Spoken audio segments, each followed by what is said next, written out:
గత 17 నెలలుగా పాలన చేతకాక ఇచ్చిన అడ్డగోలు హామీలు నెరవేర్చే దమ్ములేక తీసుకుంటున్న కమిషన్ల నుంచి ప్రజల దృష్టి మరల్చేందుకు ప్రభుత్వం ప్రయత్నిస్తుందని మాజీ మంత్రి బీఆర్ఎస్ వర్కింగ్ ప్రెసిడెంట్ కేటీఆర్ అన్నారు.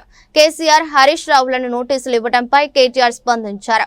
ఈ విషయమై ఆయన మీడియాతో మాట్లాడుతూ ఎన్ని నోటీసులు ఇచ్చినా, ఎన్ని డ్రామాలాడినా, పూటకు కమిషన్ వేసి ఎన్ని చిల్లర ప్రయత్నాలు చేసినా రేవంత్ సర్కార్ను వదిలిపెట్టే ప్రసక్తి లేదన్నారు.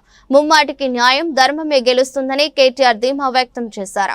17 నెలలుగా పాలన చేతగాక ప్రజలకిచ్చిన అడ్డగోలు హామీలను నెరవేర్చే దమ్ములేక తాము తీసుకునే కమిషన్ల మీద ఇవాళ రాష్ట్రం మొత్తం గగ్గోలు పెడుతుంటే, ముఖ్యంగా రాష్ట్రంలో ఉండే ఈ చిన్న చిన్న వర్కులు చేసుకునే కాంట్రాక్టర్లతో సహా అందరూ చివరికి సెక్రటేరియట్కి వచ్చి ఇది కమిషన్ల ప్రభుత్వం అని చెప్పి 20% కమిషను, 30% కమిషన్ అంటూ వాళ్ళు ధర్నాలు చేయడం, చివరికి కాంగ్రెస్ పార్టీ ఎమ్మెల్యేలు, కాంగ్రెస్ పార్టీ మంత్రులే ఈ ప్రభుత్వంలో కమిషన్లు లేనిది, పైసలు లేనిది, పర్సెంటేజీలు లేనిది ఏది జరగదు అని నిష్కర్షగా ఇవాళ బహిరంగ వేదికల మీదే చెప్తా ఉంటే ఏం చేయాలనో తెలియక, దిక్కుదోచక తమ కమిషన్ల నుంచి ప్రజల దృష్టి మలచడానికే ఇవాళ కమిషన్లని, దానికేదో నోటీసులని ఈ ప్రభుత్వం డ్రామా చేస్తూ ఉన్నది.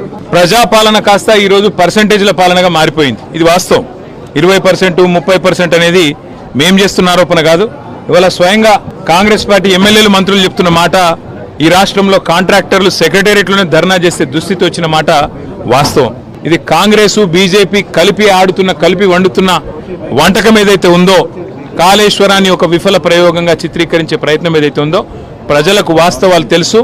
మాకు ఈ దేశంలోని చట్టాల మీద, న్యాయ వ్యవస్థ మీద మాకు సంపూర్ణమైన విశ్వాసం ఉంది.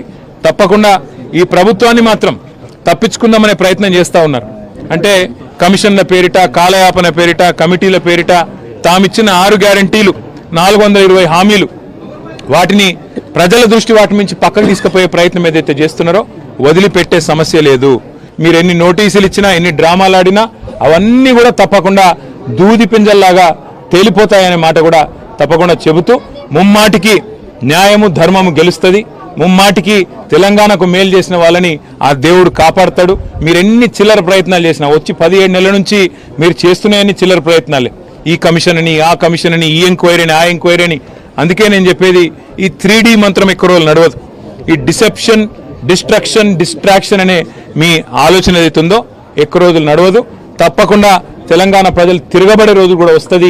ముమ్మాటికి రేవంత్ రెడ్డి ప్రభుత్వానికి, ఈ స్కామ్ గ్రేస్ ప్రభుత్వానికి తప్పకుండా బుద్ధి చెప్తారనే మాట కూడా నేను తెలియజేస్తాను.